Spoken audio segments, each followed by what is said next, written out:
Most people think that credit cards are dangerous, that they can lead to a downward spiral of debt, and they're right if used incorrectly. But the reality is, when you use credit cards the right way, as financial tools, paying your balance in full and on time every month, they can unlock hundreds of dollars in cash back, or thousands of dollars in free flights, luxury hotels, and perks that can completely change the way you travel. Plus, at many locations, you're paying credit card transaction or swipe fees regardless of the form of payment. And on larger purchases, credit cards offer way more in terms of purchase and fraud protection. But more on this shortly. My channel is all about real experiences. I show you the cards and strategies I use and how my family and I use points and miles to travel the world for almost free. With a wife and 2 kids, I've tested these strategies personally and I've made mistakes along the way. And I wish I would have started leveraging these strategies way earlier on in my life, but we're here now. And a big missing piece is where to begin. 9 out of 10 people I talk to about credit cards, points, miles, cashback, travel portals, or transfer partners, they just don't understand the difference, and most don't even know where to get started. So in this video, I'll break down how to do just that, quickly progressing from the basics, how to get started, how to build momentum and strategy, and then how to start traveling smarter and in style, all with credit card rewards. Credit cards are not free money. If you carry a balance, the interest that you pay will wipe out any rewards you earn. The foundation is simple. Always pay on time and in full. Think of your credit cards as tools, not loans. And the next time you're considering expanding your credit limit on a card, or have a bigger purchase coming up, think about leveraging a new card sign-up bonus. That way you can get the additional credit limit needed, but you also can earn hundreds, if not possibly thousands of dollars in value. Now, I'll cover the cards you want to consider based on specific factors and life circumstances. And look, I realize things will change over time. You may first want to focus on simple cashback strategies and then move into the travel cards. Some people focus on a combination of the two, especially with specific cards that may earn really well in certain categories, or they have a cashback match the first year, and there's different types of cards that you'll have access to. So first up, cashback cards. And these give you a percentage back on your purchases, and they usually are simple, no annual fee, but they have limited value in terms of travel rewards. Think cards like the Discover It, which if you don't have it and your strategy is cashback, this card not only earns 5% cashback on rotating categories each quarter, so think restaurants, gas, groceries, and this is on up to $1,500 in spend over that quarter, but often the Discover It offers a dollar-for-dollar cashback match for new card holders at the end of the first year or the 12th billing cycle. So in theory, if you maxed out the $1,500 in spend each quarter in those 5% categories, that's $300 cashback annually or $75 each quarter. But you double that the first year. So this could be a nice addition to really any setup, but definitely those wanting cash back, since you'd earn $600 on your $6,000 in spend or 10% cash back for that first year. But again, the only way this brings value is if you pay your statements on time and in full. Now, Chase has a card that basically does the same thing in the Chase Freedom Flex, which also has rotating quarterly categories, 5% cash back on up to $1,500 in spend over the quarter. The main difference is here, no cashback match the first year, but sometimes you'll see that as an elevated welcome offer. More often you'll see something like earn $200 after spending $500 in the first 3 months, which is an even better return on spend since you're basically earning 40% cash back on that first $500 in spend, plus 5% on the rotating quarterly categories. So if you play this right,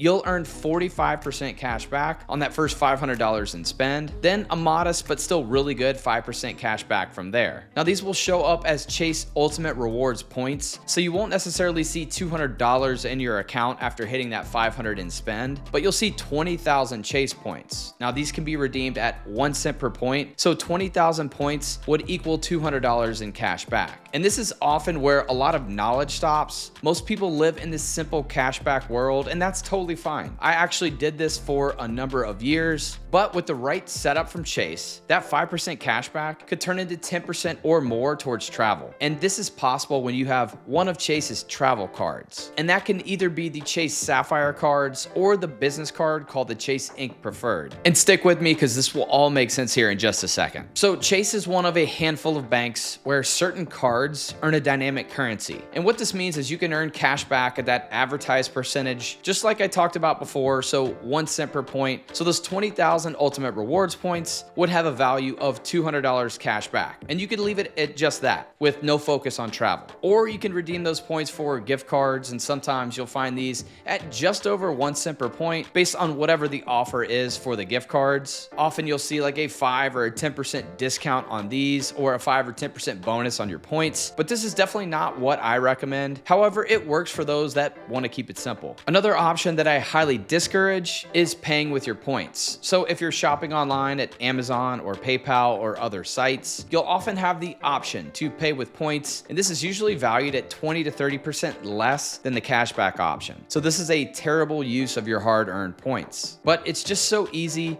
You can click a button and spend less cash, but that's because most people don't understand how valuable that these points can be. Okay, stick with me, let's keep going. So the next step in value, Chase and most of these other branded banks have a branded travel portal. And this is where you can use your points to book travel, and most of these have a set value at around 1 cent per point. So if you're looking to book a hotel in Nashville for 2 nights in September, and the cash rate is $400 a night, you'd be looking at roughly 40,000 points per night. This is pretty simple and straightforward, but again, not the best use of your Chase points. People will just do this because it's simple. You have points in your account, you click a button, you don't have to pay cash. But this again is because people don't take the time to see how far these points can take you. And I was a victim of this as well for many years. However, when you pair a simple no annual fee card like the Chase Freedom Flex with a travel rewards card like the Chase Sapphire Preferred, this unlocks way more options and way better redemption rates for your points. So travel rewards cards earn points or miles that you can redeem for flights, hotels, and more. Now, often the first move people make after a cashback card is something like a hotel or airline branded card. Something where they're familiar with the brand, like if you fly with American or Delta pretty often, you should probably get a Delta card and spend on that to earn Delta miles, right? Well, often this is a bad, if not a terrible value. Those cards are okay to get when you want to earn certain perks like free checked bags or airport lounge access, but they don't earn well in everyday spending categories, and often general cards earn as good or better, but with a dynamic currency. So my recommendation is to expand the value of a cashback setup and add a card that complements that setup. Like with the Chase example, adding Chase's travel card. Now these travel rewards cards earn a dynamic currency like the Chase Sapphire Preferred that earns Chase Ultimate Rewards points. And just like the Freedom Flex, these can be redeemed for cashback or gift cards, the method that we talked about before. But the beauty here is now you can pair that Freedom Flex with the Sapphire Preferred, and you're gonna earn better in more categories,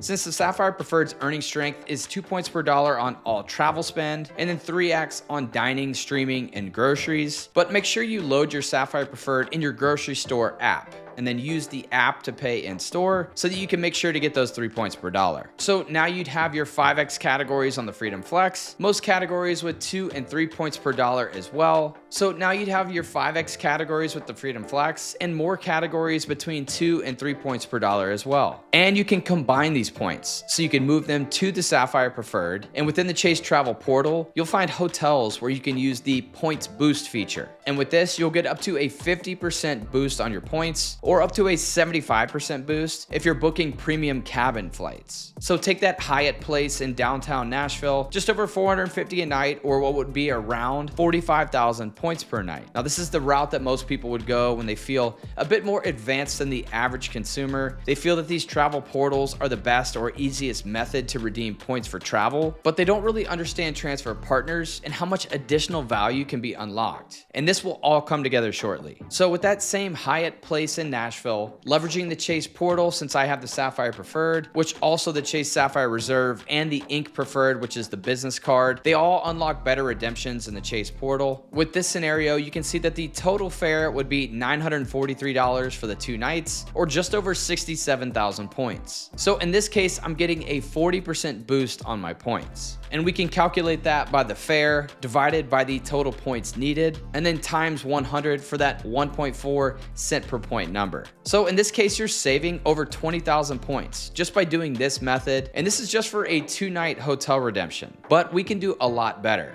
And this is where the travel rewards cards really shine. So Chase, Amex, Capital One, Citi, and others, they all have select transfer partners, and most are focused on airlines, but they also have a few hotels each. And Hyatt Hotels is a transfer partner of Chase, which for most of us, Hyatt is the most valuable hotel transfer partner. You can get great value for your points, especially as just about every other hotel chain has continued to devalue their points. And this will make more sense as I show you this example here. So the same room type, same dates at that Hyatt place in Nashville is only 23,000 points on the Hyatt website. So most people here think, well, now I have to earn Hyatt points, and I don't travel that often, or I don't travel at all, and I don't have Hyatt credit cards. But that's where these dynamic currencies really come into play. Your Chase points can also be your Hyatt points. So the best option with the Chase portal was nearly 34,000 points a night, and that was with that 40% boost, which is 40% better than you'd get with most portals. But now we're talking about another 30 to 40% boost by leveraging Hyatt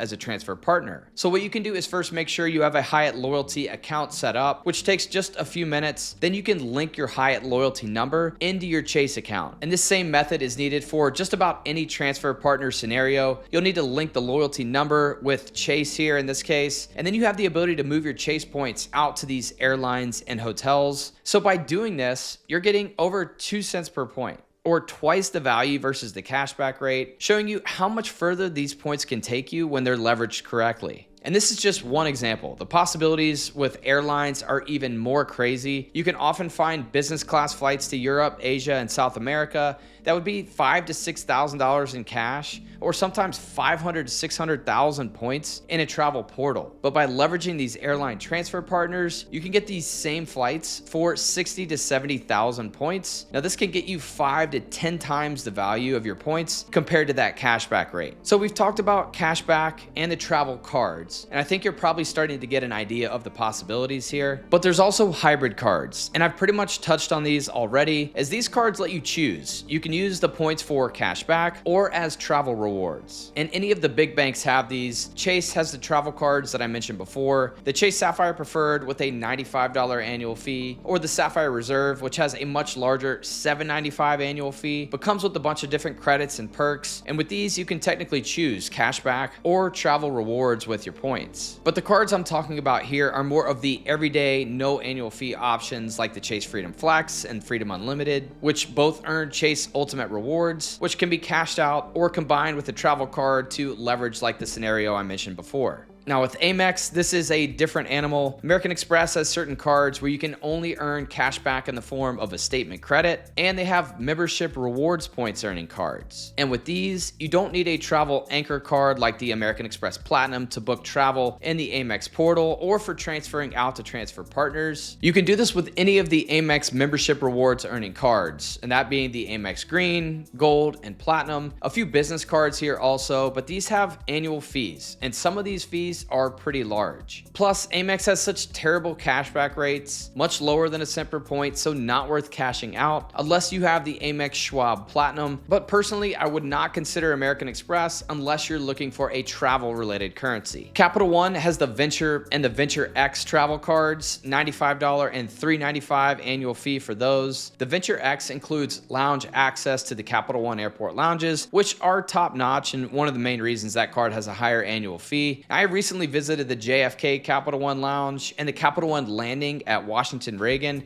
Definitely worth checking these out. So Capital One has the Savor Rewards card, which is a good food earning card. 3 points per dollar on your groceries, your dining, and your streaming, and it earns miles that can be cashed out at 1 cent per point or combined with the Venture or the Venture X cards, similar to how Chase does it with the Ultimate Rewards cards, which can then be used in the Capital One travel portal at that 1 cent per point redemption level or transferred out to a number of airline and a few hotel transfer partners for much better travel-based redemptions. Also, if you want more of an entry-level travel card that still gets you into airport lounges, but not with a huge annual fee and tons of credits to think about using, the Venture X could be a really solid choice. But you need to check out where these Capital One lounges are located. Make sure it fits into your travel habits, which is the same with any other airport lounge access card. Citi has a unique setup, which probably could be a video in itself, since even with their no annual fee, non-travel card options. Some of those have transfer partner access, like the Citi Double Cash and the Citi Custom Cash. Now, the Double Cash earns 2% on all spend. The Custom Cash earns 5%, one eligible category each month, up to $500 in spend, and those points can be redeemed at 1 cent per point for that cashback rate, or you can still transfer Citi thank you points out to select transfer partners, but at a very diluted ratio, something I would highly advise against. But if you have one of their travel cards, the Citi Strata Premier or the Citi Strata Elite, you can move points to transfer points out at a better rate. And the Strata Premier has a $95 annual fee, the Strata Elite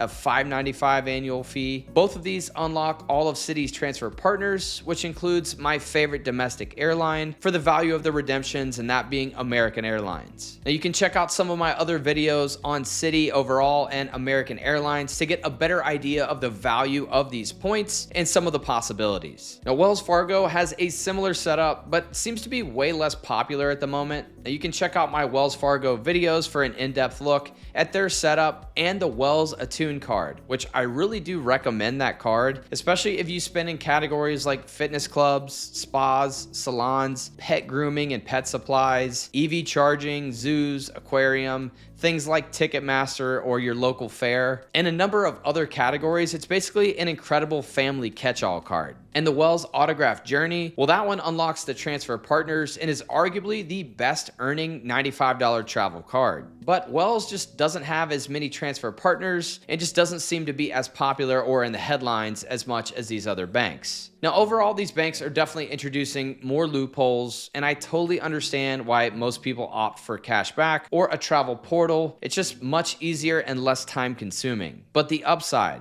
the things that are possible with these transfer partners, it can easily double or triple the value of your points, which is your hard-earned money. Now, to see how to save thousands on hotels with the Chase Ultimate Rewards points, check out this video here. Or for some really good top tricks and tips on how to maximize your cards and the earning potential, check out this video here, and I'll see you there. Cheers.